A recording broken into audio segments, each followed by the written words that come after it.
Team-based organizations, Lesson 7. Developing a high-performance team. Initial considerations when developing a team.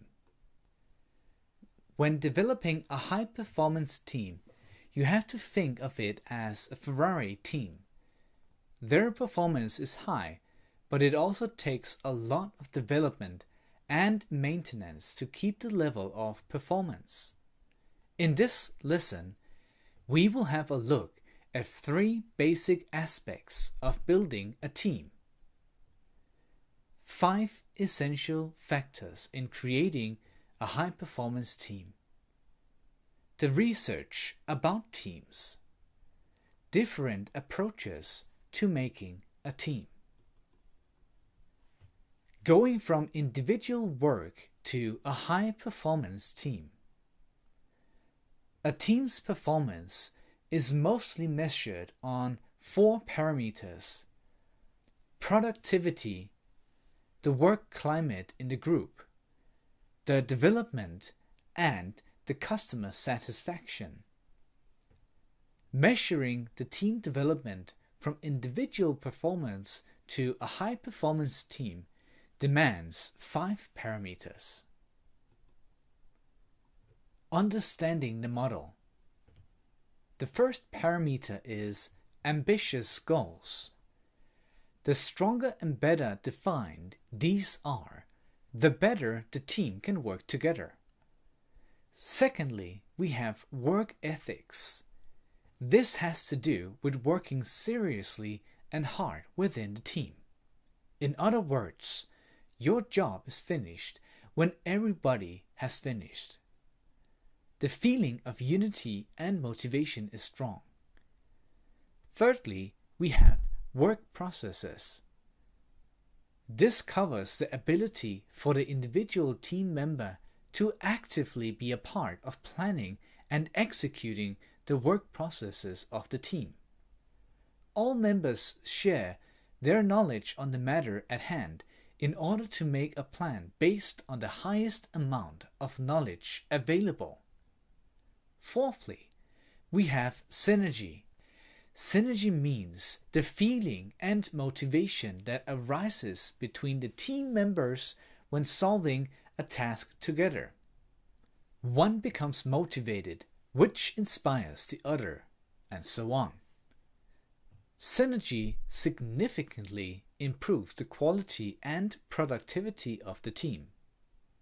Finally, we have feeling of reward. This feeling grows in the team and is a result of the us mentality in the team.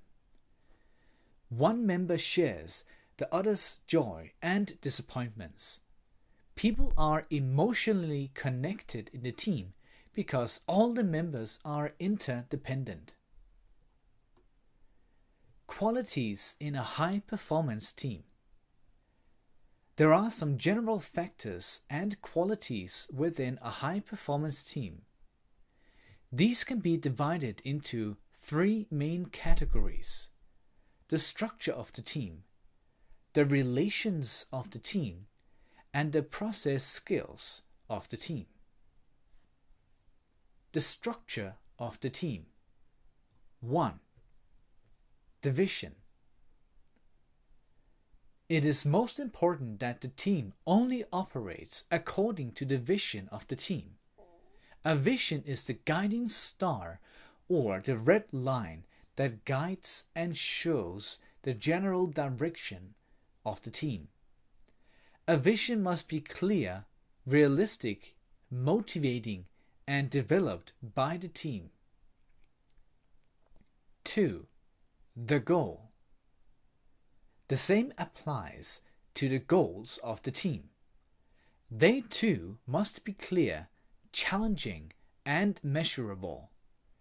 They are highly connected to the everyday work processes and are prioritized. These goals should also be made by the team. 3. Positions in the team. Firstly, a team should consist of people who possess the necessary knowledge to solve the tasks. Secondly, all the members must feel they have equal value in the team. 4. The frame. The frame must be clearly formulated so all members know the limits and expectations. Time, quality expectancy, amount of resources, how much authority the group has, and what areas of the tasks the group should and shouldn't work with. The relations of the team. 1. The competences in the team. All the roles in the team must be well defined. If not, the team risks internal fights for power and position.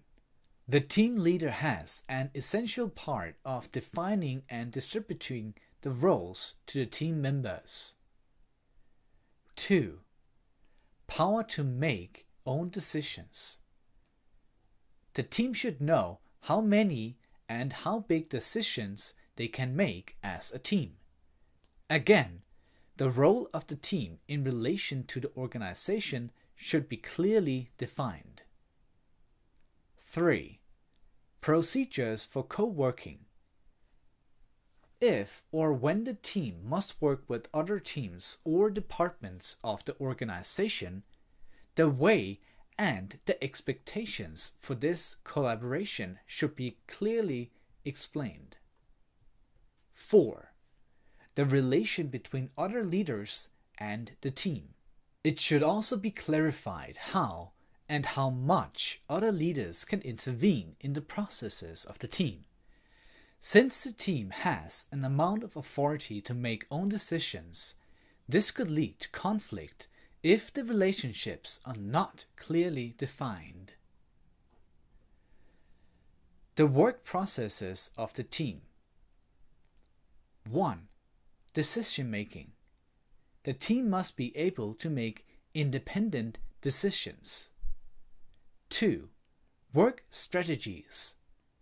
The team must be able to develop sound and efficient plans and procedures for solving tasks. 3. Control. The team knows how to work focused in both everyday tasks and at meetings. Work and meetings are structured, and knowledge is accumulating and shared. 4. Learning. Learning is an integrated and expected part of the team's work processes. New discoveries are shared, and performance and meetings are evaluated. Social work processes. All team members must give space for other team members' personalities.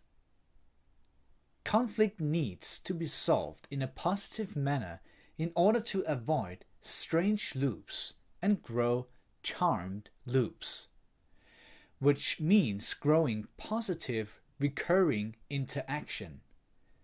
It also means that a small, insignificant conflict between two people potentially can grow into a full-scale conflict if it is not stopped from the very beginning. Conflicts grow in the mind of a person who does not speak or mention it. For the same reason, breaking the silence is of huge importance. In solving a conflict, the first step is to move the focus from the individual people involved to the work processes of the group. Usually, the conflict comes from a stress-creating element in the work process. This takes energy from the people who are in the process and then brings them a step closer to conflict. A healthy conversation where the steps in a conflict are traced back is in order.